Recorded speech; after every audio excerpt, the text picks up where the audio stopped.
My name is John Pawsey, and I farm at Shimpling Park Farm, which is about 8 miles south of Bury St Edmunds. We farm about 650 hectares of our own land, and then we also farm a further 850 hectares for neighbouring farmers. And we are a mixed farm, and we went organic in 1999. The primary driver was because we just weren't making any money out of conventional farming. But also it was the diversification scheme that fitted into the kind of things that I was interested in, which was increased biodiversity on the farm, which I believed organic rotation would bring. And the other thing is that I was doing all the spraying on the farm, and I was wedded to that sprayer. I never seemed to be able to get off it. And there was just one occasion where it was a beautiful sunny day, I was spraying, and this hare got up in front of the sprayer and ran underneath the booms and got sprayed by the chemicals. And then it just sat on the headland, just licking itself.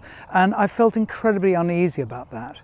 So we like to think that, spraying is sort of quite a targeted affair, but of course it's not. It sprays absolutely everything. It sprays the soil as we're going along the headlands of our fields. It's getting into our grass margins. It's getting into the hedgerows. And, I think we'll look back on this time as an extraordinary time where we felt it was okay that we did that. So what's really interesting about an organic rotation is it has to be incredibly complex. So you have to think about, is your crop going to be able to shade weeds? If you get a fungal attack, should you be planting a multi-species crop in the field rather than a single one? If you have lots of different crops and lots of different flowering crops, you're going to get all these different insects, some of which will be beneficial. Bringing sheep back into the rotation as well was really important, and they start, doing their thing on the ground. Suddenly these flies just appear from nowhere. Everything sort of starts to regenerate. Recently we've put in about 50 acres of agroforestry, which also is bringing different birds, it's bringing different insects into your fields, which all help the whole sort of rotation. We really like growing pulses on the farm because they fix nitrogen into our soil and they enable us to extend our rotation. But there's two problems with field beans. One, they get this disease called chocolate spot, so it's going to yield nothing. And also it's very bad at smothering weeds because it's quite an open crop. So we started planting beans with a cereal. One of the beans gets chocolate spot, you still have your cereal crop. And the cereal crop is much more architectural in the way that it shades weeds more. The other thing that beans do is when they die, they release some nitrogen. So we get a milling quality wheat. But of course there's lots of things that we can do to suppress weeds. You can pick times to sow your crop when you've dealt with most of the weeds. Also, if you've got a crop that is not very good at shading weeds out, you can just put your seed rates up. And then if your seed rate's a bit too high and the crop's a bit too lush, you can just go through with a harrow and take one or two of those plants out. There's lots of things you can do other than resort to chemicals.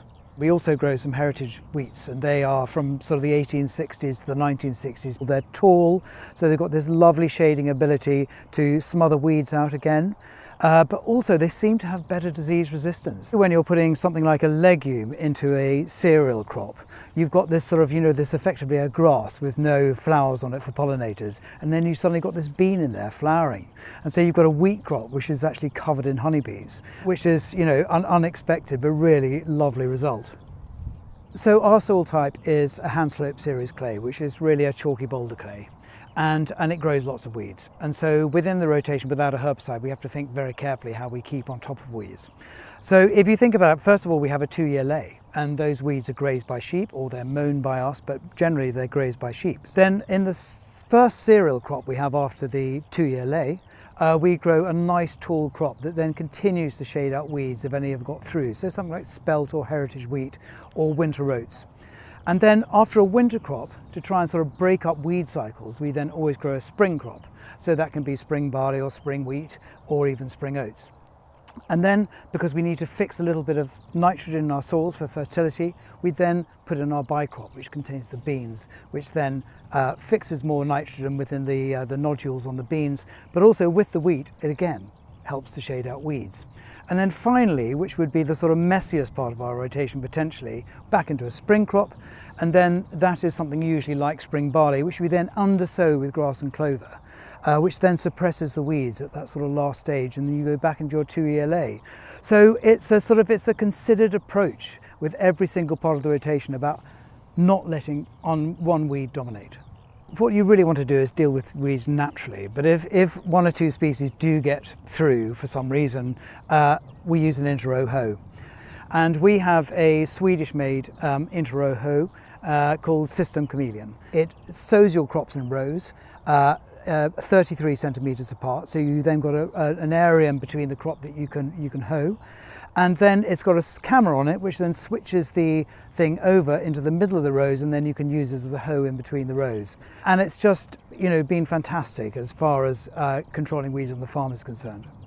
So our soil organic matter has doubled from 2.9% to 5.5%, and we also look at soil health, and it's called the CO2 birth test, and our soils are continuing to get healthy as we continue to farm organically. But we've got more species of birds, and not just more species, but more numbers within those species.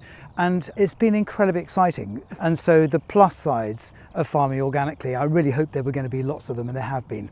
So it's been an incredible journey and very positive.